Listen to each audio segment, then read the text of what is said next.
Park the vehicle on main stand on a leveled surface and remove the ignition key from the ignition switch.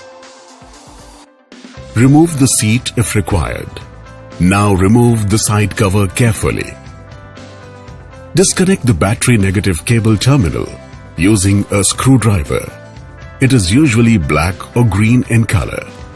Make sure that you never disconnect the battery positive cable terminal first to avoid any short circuit.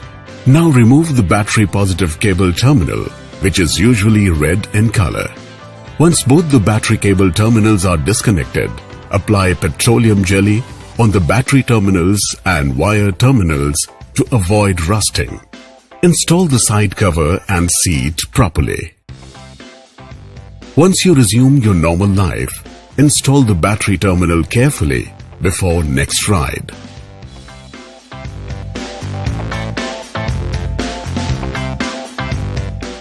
Stay home, stay safe.